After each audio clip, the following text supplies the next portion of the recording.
के न्यूज खबरों का सारथी। नमस्कार, मैं हूं मनोज मानस। हमारे खास कार्यक्रम स्पेशल रिपोर्ट में आपका स्वागत है। और सबसे पहले हम बात करेंगे इस बार की चारधाम यात्रा पहले से अलग और बेहद खास होने वाली है। मुख्यमंत्री पुष्कर सिंह धामी ने इस बार हरित यात्रा का संकल्प लिया है। तो वहीं उत्तर प्रदेश की सियासत में आज शक्ति की गूंज राजधानी की सड़कों पर साफ सुनाई दी। हम इस पर भी आपको रिपोर्ट दिखाएंगे। और उत्तर प्रदेश के सीतापुर में कुदरत का कहर अब हीट वेव के रूप में बरस रहा है। तो चलिए अब चलते हैं खबरों के विस्तार में।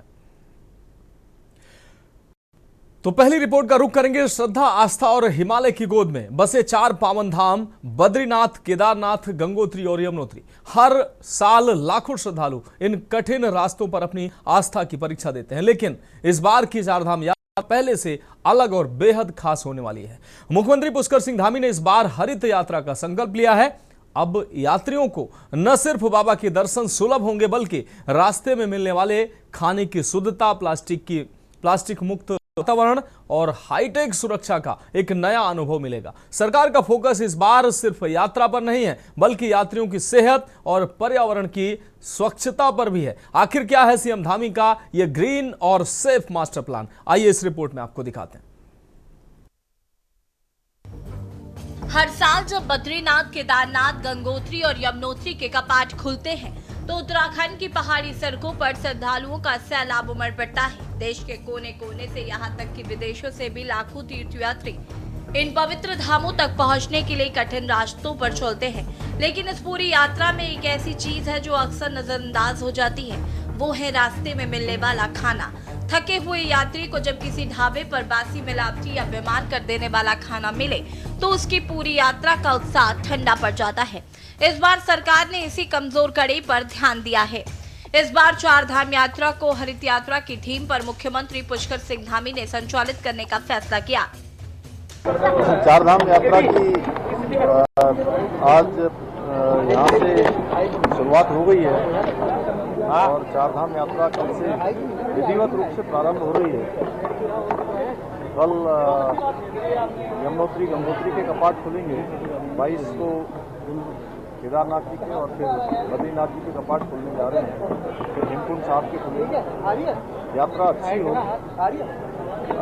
सभी व्यवस्थाएं ठीक प्रकार से यात्रियों के लिए व्यवस्थित, उसके निमित्त काफ़ी सारी व्यवस्थाएं, काफ़ी सारी समीक्षाएं की गई हैं, सभी प्रबंध किए गए हैं। हम सभी तीर्थ यात्रियों का, श्रद्धालुओं का, देश भर से आने वाले सभी भक्तों का देवभूमि में स्वागत करते हैं। प्रत्येक वर्ष यात्रा का एक अपना एक नया मुकाम बन रहा है। इस वर्ष भी एक और अच्छा मुकाम बनेगा, एक नया मुकाम बनेगा। भगवान के आशीर्वाद से, चारों धामों के आशीर्वाद से यात्रा भव्य और दिव्य होगी। वन भूमि मामले में आपने आश्वासन दिया है, वन भूमि मामले में नहीं, उसके लिए हम पूरी तरह से पहले से ही जो है हमने सारी व्यवस्थाएं, सारी औपचारिकताओं को आगे बढ़ाया है। और वन भूमि का जो मामला है उसमें रहने वाले लोगों के लिए हमारी सरकार उनके साथ है, उनके लिए हर प्रयास कर रही है। यहाँ के हमारे सारे जनप्रतिनिधि भी कर रहे हैं, विधायक जी भी कर रहे हैं, अन्य लोग भी कर रहे हैं, सभी लोग लगे हुए हैं। जल्दी उसका रास्ता निकलेगा। क्या है हरित यात्रा की थीम? इसका मतलब सिर्फ पेड़ पौधे लगाना नहीं, बल्कि इसका दायरा बहुत बड़ा है। शुद्ध भोजन, स्वच्छ वातावरण और सिंगल यूज प्लास्टिक से मुक्ति, ये तीन संकल्प इस यात्रा की नई पहचान बनने जा रहे हैं। खाद्य संरक्षा और औषधि प्रशासन विभाग को इस काम की जिम्मेदारी सौंपी गई है। विभाग ने इस पर काम भी शुरू कर दिया है। 250 से ज्यादा कारोबारियों को मिला प्रशिक्षण। विभाग ने यात्रा मार्ग के होटल और ढाबा संचालकों के साथ की बैठक और कार्यशाला। अब तक उत्तरकाशी, श्रीनगर, देवप्रयाग, तीनधारा, चंबा, धनसारी, रुद्रप्रयाग और घट्टूगाड़ में 250 से अधिक होटल कारोबारियों को दिया गया प्रशिक्षण। इन कार्यकर्ताओं में कारोबारियों से खाने में तेल, नमक और चीनी का उपयोग कम करने की अपील की जा रही है। लाखों तीर्थयात्री जो मधुमेह और उच्च रक्तचाप की मरीज हैं, वही रोजाना इन ढाबों पर खाना खा सकेंगे। सीएम धामी ने जिसको लेकर निर्देश भी दिए हैं। वहीं दूसरी तरफ होटलों से कहा जा रहा है कि वो खाना पकाने के तेल को 3 बार से ज्यादा इस्तेमाल न करें। बार बार गर्म किया गया तेल स्वास्थ्य के लिए बेहद हानिकारक होता है। और दुर्भाग्य से ढाबों में ये आम बात रही है। इस्तेमाल किए गए तेल को फेंकने के बजाय बायोफ्यूल बनाने के लिए एकत्र किया जाएगा। ये एक साथ 2 काम करेगा, जिससे यात्रियों का खाना सुरक्षित रहेगा और पर्यावरण को भी नुकसान नहीं होगा। प्लास्टिक पर भी लगा लगाम। इस बार पवित्र स्थलों पर सिंगल यूज प्लास्टिक का बार नहीं लगने दिया जाएगा। सरकार रियूज और रिसाइकिल के सिद्धांत पर काम कर रही है। तीर्थ स्थलों की पवित्रता सर्वास्था से नहीं, स्वच्छता से भी बनाई जाएगी और ये सोच के साथ इस पूरे अभियान धरातल पर उतारा जाएगा। इस दौरान ऑनलाइन रजिस्ट्रेशन प्रणाली को और मजबूत करते हुए भीड़-भाड़ वाले रजिस्ट्रेशन केंद्रों पर अतिरिक्त बूथ बढ़ाने और डिजिटल प्रक्रिया को सरल एवं सुगम बनाने के निर्देश दिए गए हैं। सुरक्षा के दृष्टिकोण से पूरे यात्रा मार्ग पर सीसीटीवी कैमरों को पूर्ण रूप से सक्रिय रखने और आवश्यकता अनुसार एआई आधारित निगरानी प्रणाली लागू करने को कहा गया है। संवेदनशील स्थानों पर अतिरिक्त निगरानी और कंट्रोल रूम से लगातार मॉनिटरिंग सुनिश्चित करने के निर्देश भी दिए गए। मुख्यमंत्री ने कानून व्यवस्था को लेकर सख्त रुख अपनाते हुए मुख्य मार्गों, चौराहों और बाजारों में पुलिस एवं होमगार्ड्स की पर्याप्त तैनाती सुनिश्चित करने को कहा है। उन्होंने ट्रैफिक प्रबंधन को लेकर स्पष्ट निर्देश दिए हैं कि जाम की स्थिति बिल्कुल उत्पन्न न हो और इसके लिए प्रभावी ट्रैफिक प्लान लागू किया जाए।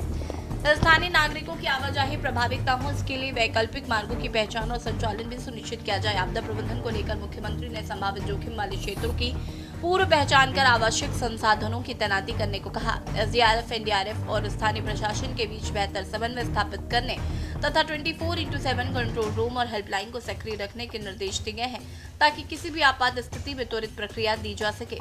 चारधाम यात्रा को लेकर सीएम का नया प्लान तैयार है। मकसद साफ है, चारधाम यात्रा को लेकर लोगों को किसी भी तरह की परेशानी ना हो, जिसको लेकर मार्ग में खाने से लेकर सुरक्षा तक का विशेष ध्यान रखा गया। देखने वाली बात होगी सीएम के आदेश को अधिकारी किस तरीके से धरातल पर उतारते हैं। Special desk report.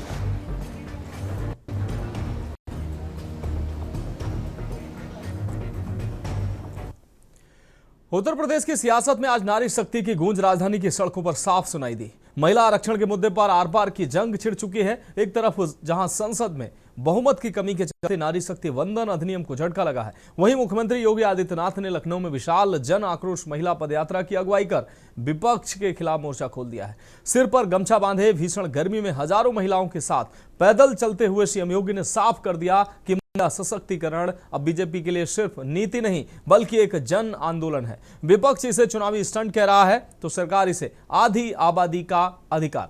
आखिर इस पदयात्रा के जरिए क्या है 2029 का बड़ा सियासी गेम प्लान, इस खास रिपोर्ट में देखिए। महिला आरक्षण के मुद्दे पर उत्तर प्रदेश की राजनीति में बड़ा मोड़ आता दिख रहा है, जहां आधी आबादी के अधिकार को लेकर सियासी और सामाजिक दोनों स्तर पर माहौल बनाया जा रहा है। राजधानी लखनऊ से शुरू हुए इस अभियान में मुख्यमंत्री योगी आदित्यनाथ ने खुद नेतृत्व संभालते हुए स्पष्ट संकेत दिया कि महिला सशक्तिकरण अब सरकार और संगठन के एजेंडे के केंद्र में है। इस पहल के जरिए न सिर्फ महिलाओं को जोड़ने की रणनीति है, बल्कि विपक्ष के रुख को जनता के बीच मुद्दा बनाकर पेश करने की भी तैयारी है। देश भर में जो आक्रोश रैली निकल रही है, उस आक्रोश रैली के क्रम में आज उत्तर प्रदेश में भी Congress, Samajwadi party, TMC, DMK और इंडी गठबंधन के उन सभी सहयोगियों का विरोध करने के लिए आज लखनऊ में भी मातृशक्ति के द्वारा यह आक्रोश प्रदर्शन किया गया। इस आक्रोश प्रदर्शन में भाग लेने वाले आप सभी बहनों का मैं हृदय से अभिनंदन करता हूं और आप सबको इस बात के लिए आश्वस्त करता हूं कि प्रदेश का एक एक बच्चा आधी आबादी के साथ उनके इस जायज मांग का समर्थन करने के लिए आज खड़ा है। ये कांग्रेस हो या समाजवादी पार्टी, इनका चेहरा और लोकतांत्रिक है, इनके कृत्य महिला विरोधी है। इनके सामने प्रधानमंत्री मोदी जी ने जो विकल्प दिया था अपनी महिला विरोधी छवि को समाप्त करने के लिए, उसका इन्होंने नाजायज दुरुपयोग करने का प्रयास किया है। आपको बता दें कि राजधानी लखनऊ में जन आक्रोश महिला पदयात्रा का आयोजन किया गया, जिसकी अगुवाई मुख्यमंत्री योगी आदित्यनाथ ने की। सीएम आवास से शुरू होकर विधानसभा तक करीब 2 किलोमीटर लंबी इस यात्रा में लगभग 15,000 महिलाएं शामिल हुई। मुख्यमंत्री के साथ दोनों डिप्टी सीएम, कैबिनेट मंत्री और पार्टी के वरिष्ठ नेता भी पैदल चले। भीषण गर्मी के बावजूद महिलाओं का उत्साह देखने लायक रहा। सरकार और संगठन ने तय किया कि महिला आरक्षण को आधी आबादी का अधिकार के रूप में जनता के बीच स्थापित किया जाएगा। इसके तहत ब्लॉक, मंडल और जिला स्तर तक कार्यक्रमों की श्रृंखला चलाई जाएगी।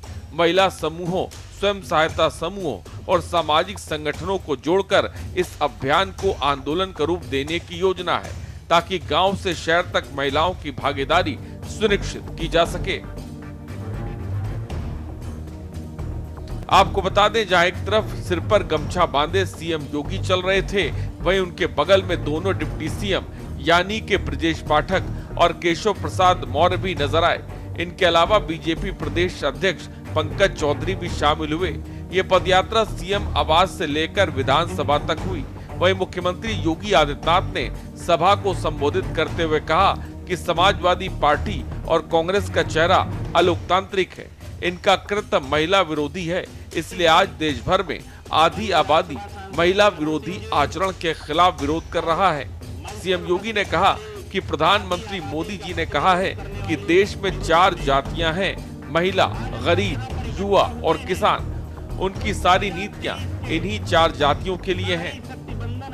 हम सब जानते हैं कि आयुष्मान भारत की स्कीम केवल ये आरोग्यता के लक्ष्य को नहीं, बल्कि इस परिवार को स्वावलंबन के पथ पर अग्रसर करने का भी माध्यम बना है। ऐसे अनेक कार्यक्रम हैं जिन कार्यक्रमों को लेकर के आज आदरणीय प्रधानमंत्री मोदी जी के नेतृत्व में भारतीय जनता पार्टी निरंतर कार्य कर रही है। उनकी सरकारें, डबल इंजन की सरकारें लगातार कार्य कर रही हैं, लेकिन हर एक स्कीम का विरोध कांग्रेस, समाजवादी पार्टी और इंडी गठबंधन के दल करते हैं।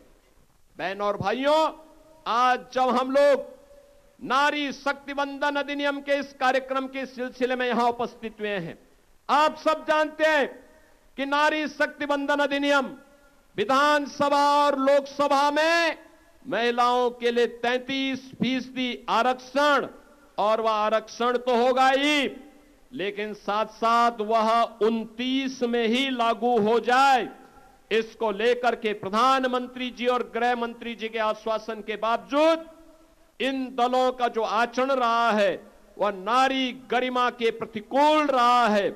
और इसीलिए आज देश भर की महिलाएं, देश भर में आधी आबादी कांग्रेस, समाजवादी पार्टी और उनके सहयोगी दलों के इस महिला विरोधी कृत्य के खिलाफ सड़कों पर आकर के इस आंदोलन में भागीदार बन रहा है। आज हमारी बहनें, हमारी बेटियां, प्रदेश की महिला शक्ति सड़कों पर है।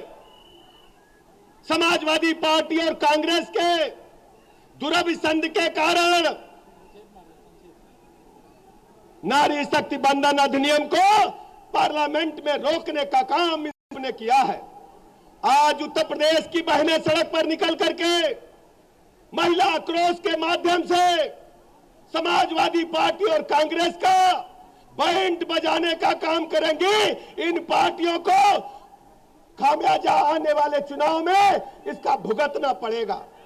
हम सब अच्छी तरह जानते हैं, समाजवादी पार्टी की प्रदेश में जब जब सरकार होती है, मैं देख रहा हूं यहां से कालिदास मार्ग जहां तक जाता है, महिलाओं का आक्रोश गजब का सड़कों पर है। समाजवादी पार्टी जब जब प्रदेश में सरकार में होती है, गुंडे, बदमाश, माफिया, लुच्चे, लफंगे हमारी बहन बेटियों को परेशान करने का काम करते हैं। अगर महिलाओं को आरक्षण नहीं तो सपा कांग्रेस को वोट नहीं। और माननीय प्रधानमंत्री मोदी जी ने कहा है, हम हिम्मत नहीं हारे, हम महिलाओं को आरक्षण दिला करके रहेंगे।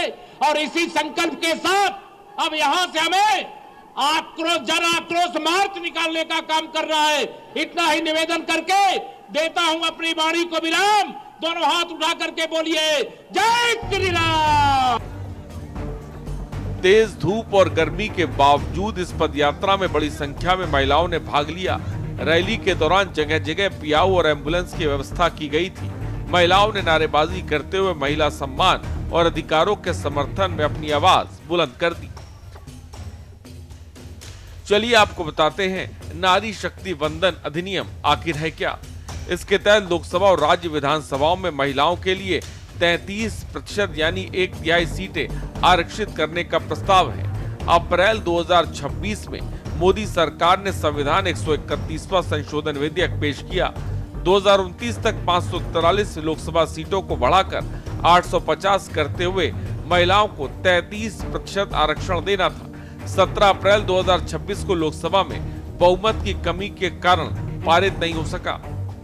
महिला आरक्षण बिल की मुख्य बातें: लोकसभा और राज्य विधानसभाओं में महिलाओं की भागीदारी बढ़ाना, महिलाओं के लिए 33% सीटें आरक्षित करने का प्रावधान, संविधान 131वां संशोधन विधेयक 2026 को 17 अप्रैल 2026 को लोकसभा में आवश्यक 2/3 बहुमत न मिला, जिसके बाद ये गिर गया। ये बिल 2026 के परिसीमन के बाद सीटों की संख्या बढ़ाकर 33% आरक्षण लागू करने से जुड़ा था, ताकि मौजूदा सांसदों की सीटें कम न हो। आरक्षण 15 सालों की अवधि के लिए दिया जाना प्रस्तावित था। इन सब के बीच महिला आरक्षण के मुद्दे पर उत्तर प्रदेश की राजनीति में बड़ा मोड़ आता दिख रहा है। एक तरफ योगी आदित्यनाथ का वार है, वहीं विपक्ष ने प्रहार किया है। हाल ही में जो ऐतिहासिक लोकतंत्र की जीत हुई है, उसके लिए हम सब लोग जनता का भी धन्यवाद देते हैं और इंडिया गठबंधन के सभी नेताओं को जिन्होंने साथ दिया, इस ऐतिहासिक लोकतांत्रिक जीत के लिए बहुत बहुत बधाई देना चाहते हैं। सदन में भी कहा, सदन के बाहर भी कहा, और फिर कहते हैं हम समाजवादी लोग हमेशा महिलाओं के आरक्षण के पक्ष में रहे हैं। महिलाओं को आरक्षण मिले, उन्हें आगे बढ़ने का मौका मिले। अगर कोई आरक्षण को रोकना चाहता है तो वो भारतीय जनता पार्टी है। उसकी बदनीयत को हम लोग कामयाब नहीं होने देंगे। केवल लोकतांत्रिक जीत नहीं हुई, बल्कि भारतीय जनता पार्टी की बदनीयत की भी हार हुई है।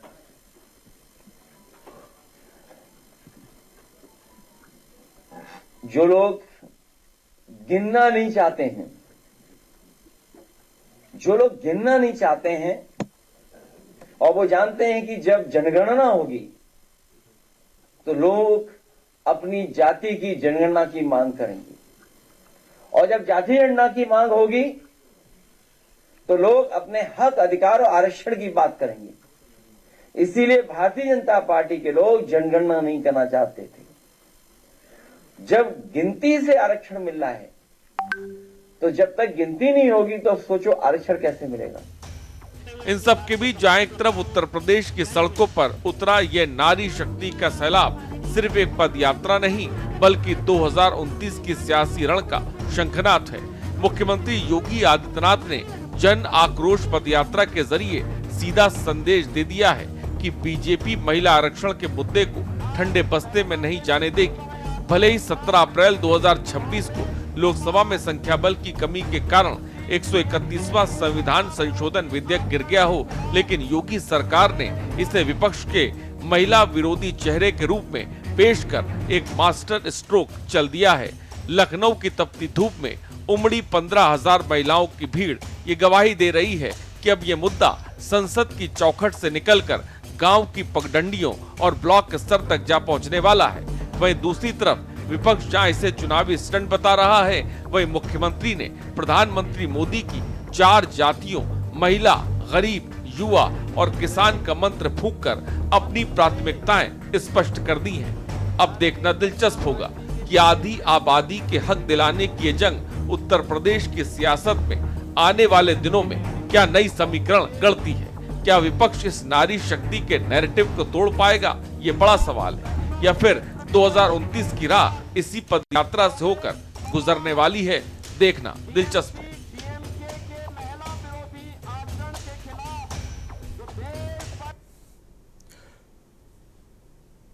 तो फिलहाल स्पेशल रिपोर्ट में वक्त एक अहम ब्रेक का। ब्रेक के बाद अगली रिपोर्ट का रुख करेंगे। खबरों का सारथी। ब्रेक के बाद स्पेशल रिपोर्ट में एक बार फिर से आपका स्वागत है। रुक करेंगे अगली रिपोर्ट का। उत्तर प्रदेश के सीतापुर में कुदरत का कहर अब हीट वेव के रूप में बरस रहा है। आसमान से बरसती आग ने जिले की रफ्तार पर ब्रेक लगा दिया है। हालात ऐसे हैं कि दोपहर होते ही शहर की मुख्य सड़कें किसी वीराने में तब्दील हो जाती हैं। लेकिन असली चुनौती अस्पतालों के भीतर है, जहां गर्मी से बीमार हुए लोगों की कतारें लंबी होती जा रही हैं।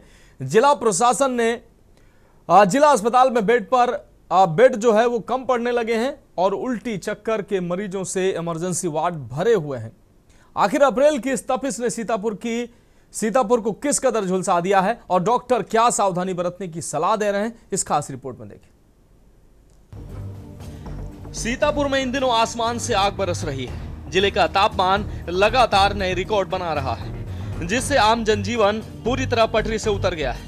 तेज धूप और लू के थपेड़ों के कारण दोपहर के समय सड़कों पर सन्नाटा पसर जाता है, मानो अघोषित कर्फ्यू लग गया हो। जो लोग बहुत जरूरी काम से बाहर निकल रहे हैं, वे भी सिर पर तौलिया या गमछे से ढके बिना बाहर कदम रखने की हिम्मत नहीं जुटा पा रहे हैं।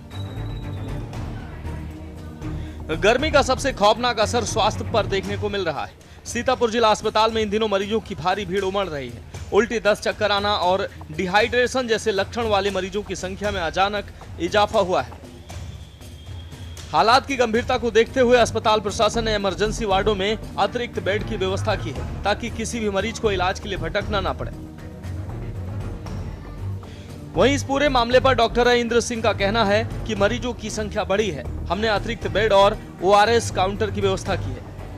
हमारी सलाह है कि दोपहर 12 बजे से 4 बजे के बीच बाहर न निकलें और तरल पदार्थों का सेवन करें। प्रशासन भी इस संकट को लेकर पूरी तरह से सतर्क है। जिला प्रशासन ने लोगों से अपील की है कि वे अनावश्यक रूप से धूप में न निकलें। खासकर बुजुर्गों और बच्चों के लिए मौसम काफी संवेदनशील है। स्वयं सेवी संगठनों से भी सार्वजनिक स्थानों पर प्याऊ लगवाने की अपील की जा रही है। इसमें गर्मी बहुत भीषण पड़ रही है और हमारे जिला अस्पताल में इसके लिए कोल्ड रूम की व्यवस्था करी गई है। उसमें पंखा और कूलर और उसमें पानी की व्यवस्था और उसमें मरीज़ को दवाइयाँ और उसके अलावा अगर कोई ज़्यादा उसमें पीड़ित है तो उसके लिए ड्रिप सेट है और IV फ्लूइड लाइन और दवाइयाँ और ORS पैकेट सब उपलब्ध करा दिए गए हैं। हमारे वहाँ जिला चिकित्सालय जो है वो लगभग 213 बेड का है और मेरा हॉस्पिटल भी काफ़ी पुराना है और अभी उसको बेड बढ़ाने के लिए भी हमने कई बार शासन को लिखा है। उसके बावजूद भी हम लोगों ने लगभग 40 से 50 बेड जो एक्स्ट्रा जो जहाँ पे स्पेस मिलता है वहाँ पे हमने उसको डाले हैं, ताकि आने वाले मरीजों को ज़्यादा कोई परेशानी ना होने पाए। सीतापुर में फिलहाल गर्मी से राहत मिलने के कोई आसार नजर नहीं आ रहे हैं। ऐसे में आपकी जागरूकता ही आपकी सुरक्षा है। प्रशासन और डॉक्टरों के सुझावों का पालन करें, ताकि इस भीषण तपिश में आप और आपका परिवार सुरक्षित रहे। सीतापुर में हीट वेव को देखते हुए सीतापुर के जिला अस्पताल में खड़े हैं। यहाँ पर हम दिखाएंगे कि मरीजों की संख्या में लगातार इजाफा हो रहा है और डॉक्टरों द्वारा लगातार बताया जा रहा है कि ऐसे जो हीट वेव हो रही है उसके चलते लोगों को घर से निकलने में बचना चाहिए। जो अगर आवश्यक कार्य ना हो तो घर से ना निकलें। इसी को लेकर जब हमने जिला चिकित्सालय सेवा से बात की तो उनका साफ तौर पर कहना था कि यहाँ पर मरीजों की संख्या में इजाफा हुआ है और उसके बाद बेडों की संख्या में अतिरिक्त लगाए गए हैं, जिससे कोई दिक्कत ना हो। इसके अलावा भी लोगों से बताया गया है खान पीन का ध्यान रखें और जो ज़्यादा गर्मी पड़ रही जिसके चलते घर से बाहर ना निकलें और उससे बचाव हो सके और तरल पदार्थों का अधिक सेवन करें। तो हम सीतापुर के जिला अस्पताल में लगातार देखिए भीड़ दिखाई दे रही है। लगातार यहाँ पर मरीजों की संख्या में भी बढ़ोतरी हो रही है, लेकिन जो गर्मी है वो भीषण बढ़ती जा रही है। ऐसे में लोगों को इससे बचना चाहिए। सीतापुर से अबरार अली, के न्यूज़ इंडिया। तो फिलहाल स्पेशल रिपोर्ट में अभी के लिए मेरे साथ इतना ही। मुझे दीजिए इजाजत और आप देखते रहिए के न्यूज़ इंडिया।